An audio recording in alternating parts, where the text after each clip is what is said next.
Bueno, gracias por quedarse. Seguimos adelante. Mirá Canal U. Estamos hasta las 8 de la noche, aquí repasando todos los contenidos de nuestra señal universitaria. Así es, hoy con la compañía de Analía González, la directora de la Escuela de Nutrición de la Universidad Nacional de Córdoba, con quien estamos teniendo una charla realmente muy interesante, porque nos está ayudando a que conozcamos un poquito más de cómo hacer para aprovechar mejor los alimentos, para alimentarnos todos en líneas generales de mejor manera.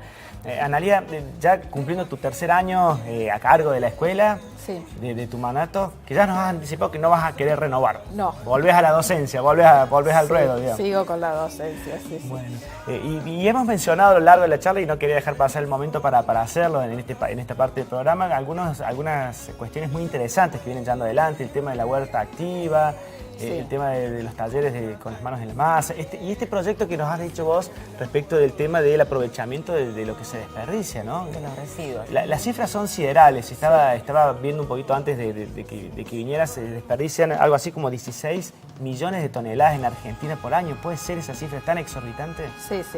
Sí, la verdad que el desperdicio, o sea, la pérdida de alimentos se llama lo que es en el momento de, digamos, de la cosecha, de la producción del alimento. Y la pérdida es todo lo que sucede después ya, desde ese momento de la cosecha y demás, hasta la utilización, todo el proceso, y hasta la utilización en el hogar. Y en los dos se pueden mejorar las situaciones. O sea, nosotros tenemos convenios también con el Banco de Alimentos, por ejemplo. Entonces, trabajamos mucho con ellos en relación a hablar también mucho de la inocuidad de los alimentos, de cómo se pueden utilizar, porque los alimentos también, así como son beneficiosos, también transmiten enfermedades. Claro. Entonces, en ese aspecto hay que ser muy cuidadoso, capacitar mucho a la población sobre cómo deben cuidar los alimentos, incluso los que uno cosecha en su casa y demás, ¿verdad? Y se llevan a cabo, bueno, un trabajo ahora de investigación, en esto que les comentaba, de aprovechar de estos desperdicios de los alimentos ciertos nutrientes, ciertas sustancias que pueden ser reutilizadas también para la elaboración de otros alimentos. Y nosotros contamos en la escuela con un centro de investigaciones en nutrición humana y bueno, desde allí se están trabajando también estos proyectos, ¿no? Se trabaja Hambre también... cero de aquí a 2030. De al 2030 esa sería la premisa o al menos el lema de este año. Bueno, pues la verdad que las cifras son terribles. Si vos decís que se desperdician 1.300 millones de toneladas en todo el mundo por año y que hay más de 800 millones de personas que pasan hambre, digamos, es como una cosa realmente... terrible, ¿no? Sí, la incompatibilidad de estas dos cuestiones. O sea, incluso uno lo ve a veces, mira, tal vez el caso más paradigmático sea alguna de estas famosas casas de comida rápida, de hamburguesas, cadenas internacionales, que porque están determinada cantidad de minutos y se enfría, las tiran. No tiran un producto recién elaborado, hace algunos minutos se enfrió un poquito, lo tiran a la basura, ¿no? Sabiendo que a lo mejor a pocas cuadras de allí hay un comedor comunitario que los necesitaría con muchísima... no es cuestionable su protocolo de calidad, ¿no? Pero sí, ¿a dónde iría? Como bien vos decís, claro, ¿no? empezar a unir nexos. Bueno, la función de la universidad en ese sentido puede ser muy importante también. Sí, es importante. Y después, bueno, la tarea que hacen los estudiantes extensionistas también. Ahí estamos viendo parte de algunas cosas que se llevan adelante en la escuela. Sí, estos son algunos proyectos donde los chicos en algunas escuelas están con las manos en la masa, trabajando allí algunos panificados. O sea, porque con el tema del pan, o sea, que hablamos siempre también este mito, estas cosas de las harinas, que son perjudiciales y demás, bueno, nosotros podemos enriquecer mucho un alimento que además es de consumo de los argentinos. Claro, Cuando nosotros hablamos de patrones alimentarios y consumo alimentario, cada país tiene su particularidad. Así como hay países donde no se consume el pan, pero se consume arroz, por ejemplo, en sustituto, nosotros somos grandes consumidores de panificados. Y lo que estamos viendo con mucha preocupación son estos productos ultraprocesados. Claro. O sea, esto los chicos lo están trabajando de una manera, o sea, con una harina natural, digamos, donde no se le están poniendo aditivos, donde se hace una cuestión para consumo, en realidad más bien personal, ¿no? Claro. familiar. Pero tenemos un problema grave con los alimentos ultraprocesados porque son los que están proporcionando mucha cantidad de grasas, de sal, de calorías y que no nos están aportando nutrientes que son los que nosotros necesitamos para tener una vida saludable, ¿no? Claro. Y que uno creería los buscaría como reemplazo, digo, de algo de panificación habitual, por ejemplo.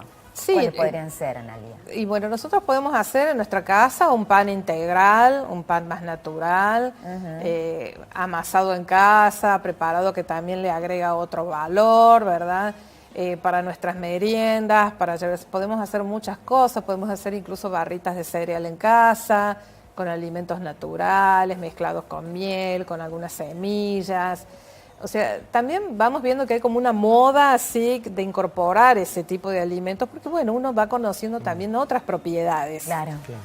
Y estamos además revalorizando otro tipo de alimentos, como otros cereales, como la quinoa, por ejemplo, que no es de consumo porque es un alimento que ha sido consumido principalmente en el norte de nuestro país, pero bueno, que se van integrando a la mesa cotidiana, ¿no?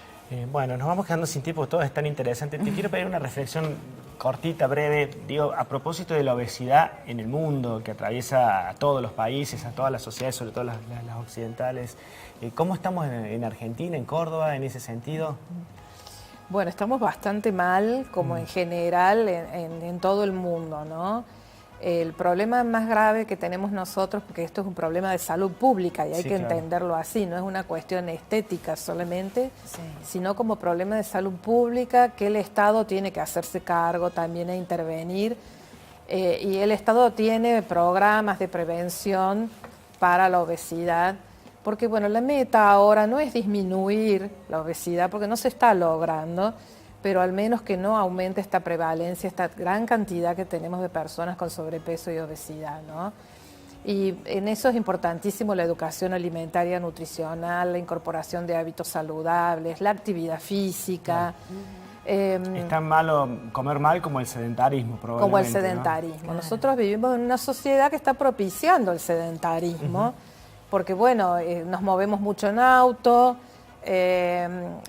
incluso también tenemos estos tipos de alimentos muy a la mano, que son económicos de alguna manera, porque si uno lo mide en términos de salud, si nos pasamos comiendo hamburguesas de estas ultraprocesadas, no digo las que podemos hacer en casa, que pueden ser muy saludables, pero este tipo de alimentación, la galletita, las cuestiones muy azucaradas, las gaseosas tienen un aporte altísimo de azúcares y hay países donde eso se está regulando. Por ejemplo, en México, donde se han puesto impuestos muy altos y eso ha hecho que disminuya un poco el consumo. Pero bueno, son hábitos que tenemos que intentar cambiar, pero si no están acompañados por las políticas públicas y por una decisión política de que esto debe ser así, porque es en protección de la salud pública, va a ser difícil.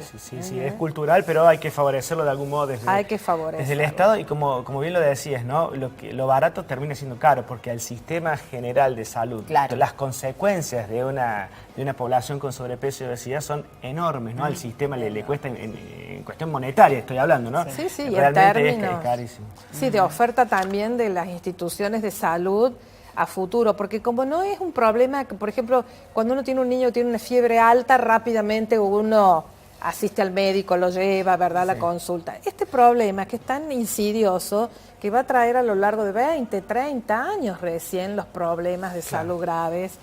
Entonces, uno no lo consulta, no va al médico rápidamente. Claro, uno no lo piensa porque no impacta en el momento, pero sí estamos ya con todas estas consecuencias de estos problemas. Analia, nos hemos quedado sin tiempo, nos tenemos que ir, pero la verdad que es interesantísimo y seguramente te vamos a volver a invitar porque hay muchísimo más para hablar de todo esto. Y además de seguir mostrando lo que hacen desde la universidad y en particular desde la escuela que estás dirigiendo, que es muy, muy interesante, ¿no? Hacia adentro, hacia el alumnado, hacia la comunidad, pero también hacia afuera, hacia la sociedad toda. Sí. Bueno, ¿vamos a la última pausa? Nos vamos a la última pausa. ¿Y volvemos ya para el cierre, para despedirla? Para despedir a nuestra invitada de esta tarde. No se vayan, que ya venimos.